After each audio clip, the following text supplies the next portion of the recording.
Halo semuanya, kali ini kita akan membahas topik yang sangat menarik, yaitu ada dua topik. Yang pertama yaitu peranggapan dan yang kedua adalah entitlement.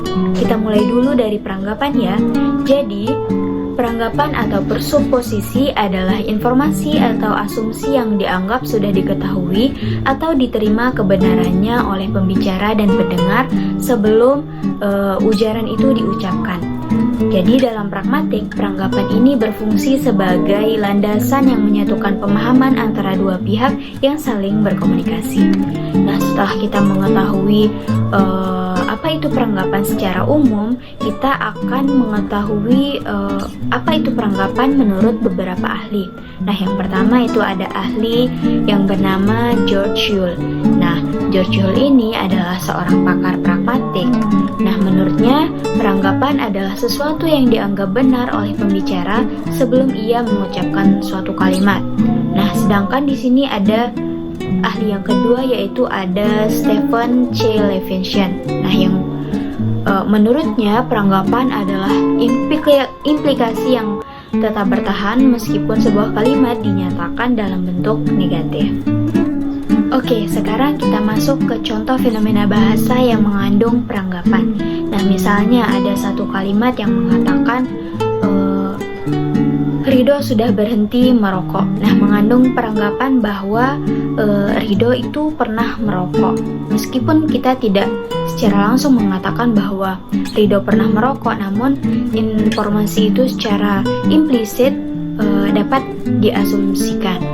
Nah, misalnya contoh yang kedua itu maaf aku terlambat lagi. Nah, memuat peranggapan bahwa pembicara pernah terlambat sebelumnya. Setelah kita mengetahui dua contoh tadi, kita pasti berpikir apakah peranggapan pernah mengalami masalah. Nah, peranggapan tidak selalu berjalan mulus. Salah satu masalah utama yang sering terjadi adalah ketidaksesuaian informasi antara pembicara dan pendengar. Nah, misalnya ketika seorang pembicara menggunakan kalimat yang memuat peranggapan yang tidak diketahui atau tidak diterima oleh pendengar. Nah, hal ini bisa menimbulkan kebingungan bahkan konflik makna. Nah, contohnya, jika seseorang berkata, suami dari kepala sekolah kita sangat ramah, padahal sebagian pendengar tidak tahu bahwa kepala sekolah itu pernah menikah atau sudah menikah, maka akan muncul ketimpangan informasi. Nah, masalah lain misalnya adalah ada peranggapan palsu, yaitu ketika suatu kalimat mengasumsikan sesuatu yang tidak benar. Ini bisa menyebabkan salah paham apalagi dalam konteks media atau pidato publik. Lalu, bagaimana solusinya? Nah, yang pertama yang penting bagi pembicara untuk menyesuaikan peranggapan dengan pengetahuan pendengar. Ini disebut sebagai prinsip common ground dalam pragmatik, yaitu asumsi bersama yang seharusnya dimiliki oleh kedua belah pihak. Nah, yang kedua yaitu ada untuk menghindari peranggapan yang menyesatkan, pembicara bisa menggunakan penanda wacana tambahan seperti kalau tidak salah, seingat saya, atau mungkin kamu sudah tahu. Nah, itu dia tadi solusi yang kedua. Yang ketiga yaitu ada memahami jenis-jenis peranggapan seperti peranggapan eksistensial, peranggapan faktual, peranggapan leksikal, peranggapan struktural, dan peranggapan konservatif. Nah, itu juga membantu kita dalam menyelesaikan masalah-masalah yang muncul ketika dalam sebuah peranggapan. Jadi, peranggapan adalah aspek penting dalam komunikasi yang menyimpan informasi tersembunyi tapi sangat berpengaruh terhadap pemahaman pesan. Nah, dengan memahami teori dan contoh-contohnya, kita bisa lebih peka terhadap makna-makna implisit dalam komunikasi dan tentu saja lebih baik dalam berbahasa. Nah, itu tadi materi yang pertama mengenai peranggapan. Selanjutnya kita akan beranjak ke materi kedua, yaitu tentang entitlement.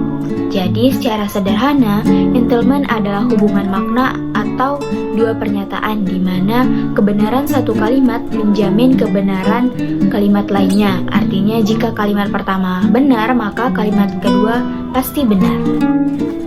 Nah, setelah mengetahui apa itu entitlement secara umum, kali ini Ada satu orang ahli yang mengatakan bahwa entanglement adalah hubungan logis antara dua proposisi di mana proposisi kedua secara logis mengikuti proposisi pertama. Entanglement bersifat simetris dan tidak bisa dinegasikan tanpa menciptakan kontradiksi.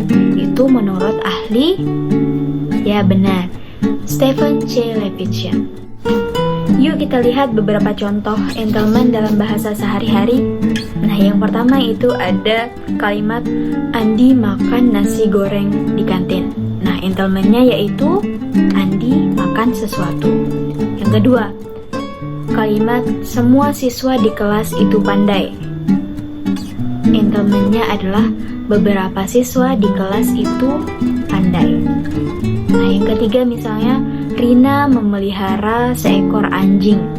Berarti entanglementnya adalah Rina memelihara seekor anjing. Nah, dari sini kita bisa melihat bahwa entanglement berhubungan dengan logika makna yang terkandung dalam bahasa, meskipun tidak selalu disebutkan secara eksplisit.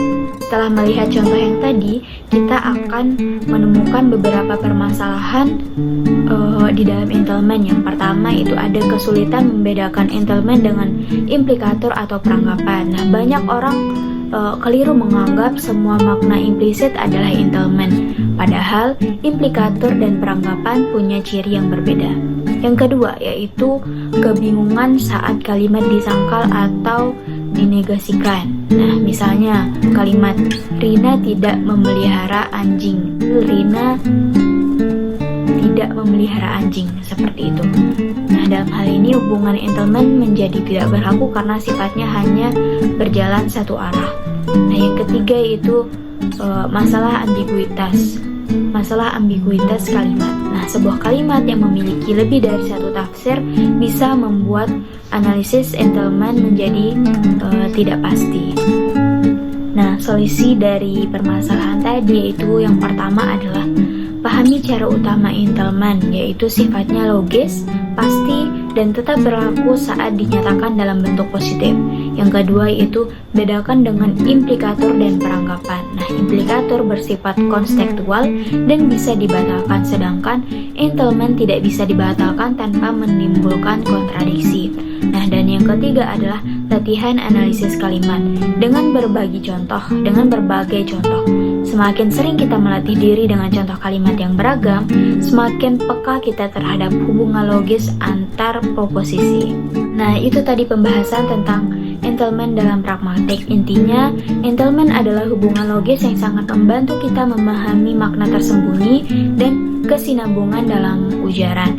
Dengan memahami entanglement, kita bisa menjadi komunikator yang lebih cermat dan analitik, baik dalam kehidupan sehari-hari maupun dalam kajian ilmiah. Oke, itu saja materi kita hari ini. Terima kasih sudah menonton, semoga bermanfaat dan sampai jumpa di materi pragmatik selanjutnya. Bye-bye.